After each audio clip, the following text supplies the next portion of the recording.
का मेरे channel study with अर्पित सदरपुर में स्वागत है। सभी लोग हमारे चैनल को सब्सक्राइब कर लें, जिससे आपको नए वीडियो के बारे में जानकारी मिलती रहेगी। तो चलिए आज हम लोग मेजर क्राफ्ट्स के बारे में पढ़ते हैं। उसमें हम जहाँ तक बताए थे, जो मेजर क्राफ्ट का पार्ट 1 था, वो वीडियो जो है मैं डाल चुका हूँ, और ये पार्ट 2 है, जिसमें आपको आगे जो खाद्यान्न फसलें हैं उनके बारे में बताऊँगा। उस वीडियो में चावल के बारे में बता चुका हूँ। आज मैं गेहूँ और मक्का के बारे में बताऊँगा। तो सबसे पहले शुरुआत करते हैं गेहूं से। तो गेहूं, जिसको कहते हैं वीट, तो ये जो गेहूं है, उत्पादन की दृष्टि से विश्व में जो स्थान रखती है वो रूस, संयुक्त राज्य अमेरिका, चीन और फिर उसके बाद अपना देश भारत आता है। मतलब उत्पादन की दृष्टि से विश्व में चौथा स्थान अपना भारत देश रखता है। पहला स्थान रूस का है, दूसरा स्थान संयुक्त राज्य अमेरिका और तीसरा स्थान चीन और चौथा स्थान भारत का है। तो ये अक्सर पूछ लिया जाता है कि उत्पादन की दृष्टि से पहला स्थान किस देश का है, दूसरा स्थान, तीसरा स्थान और चौथा। तो अपने देश का स्थान चौथा है, बाकी पहला स्थान रूस का है। तो आप क्रमवार इसको याद कर लीजिए, ये एक परीक्षाओं में अक्सर पूछे जाते क्वेश्चन है।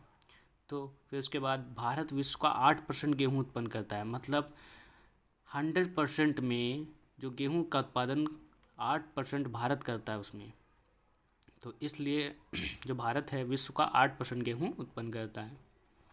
फिर इसके बाद में देखते हैं तापमान, कि गेहूँ को उगते समय तापमान कितना चाहिए और पकते समय तापमान कितना चाहिए।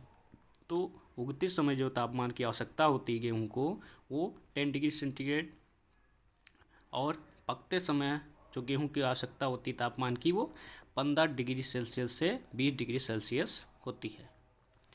फिर उसके बाद वर्षा गेहूं के लिए आवश्यक होती है 75 सेंटीमीटर वार्षिक वर्षा आवश्यक होती है, और 100 सेंटीमीटर से अधिक वार्षिक वर्षा वाले क्षेत्रों में गेहूं की कृषि नहीं की जाती है, क्योंकि वो ज़्यादा फिर गेहूं के लिए ज़्यादा हानिकारक हो जाती है।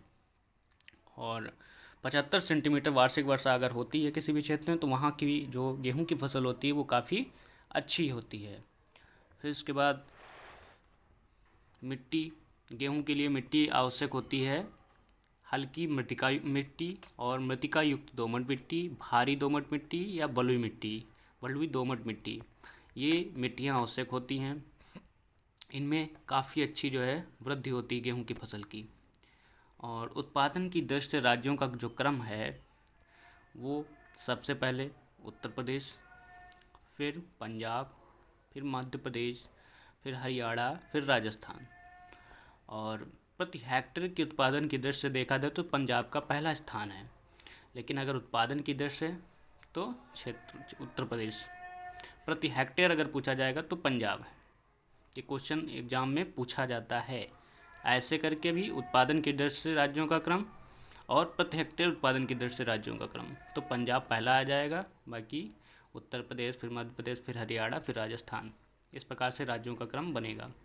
तो ये इम्पॉर्टेंट है, याद करिए। फिर दूसरी फसल जो हमारी है मक्का, इसको इंग्लिश में बोलते हैं मेज। तो 17वीं शताब्दी के आरंभ में अमेरिका से यह लाया गया था। फिर उसके बाद ये भारतीय उपमहाद्वीप में इसको ला के जो है इसको यहाँ भी फसल की गई इसकी। तो ये 17वीं शताब्दी के आरंभ में अमेरिका से लाया गया था। और यह मुख्यतः जो है वर्षा पर आधारित फसल है, क्योंकि ये वर्षा के कुछ देर पहले ही बोई जाती है। जिससे वर्षा होती है तब ये अच्छी होती है। तो इसके लिए वर्षा जो है 50 से 100 सेंटीमीटर वार्षिक वर्षा की आवश्यकता होती है। और फिर तापमान इसके लिए चाहिए 21 डिग्री सेंटीग्रेड से सेल्सियस से 27 डिग्री सेल्सियस। और इस फसल के लिए जो पाला होता है वो काफ़ी हानिकारक होता है। इस फसल में पाला काफ़ी हानिकारक होता है। इसमें पाला नहीं पड़ना चाहिए, ये पाला के पहले की फसल होनी चाहिए। मिट्टी जो है, मिट्टी इसमें आवश्यक होती है नाइट्रोजन युक्त दोमट मिट्टी और लाल मिट्टी। नाइट्रोजन युक्त दोमट मिट्टी इसके लिए बहुत आवश्यक है। फिर इसके उत्पादन की दृष्टि से राज्यों का जो क्रम है, पहला है आंध्र प्रदेश, फिर उसके बाद कर्नाटक, फिर महाराष्ट्र, फिर बिहार, फिर मध्य प्रदेश। ये सभी क्वेश्चन बहुत इम्पॉर्टेंट हैं।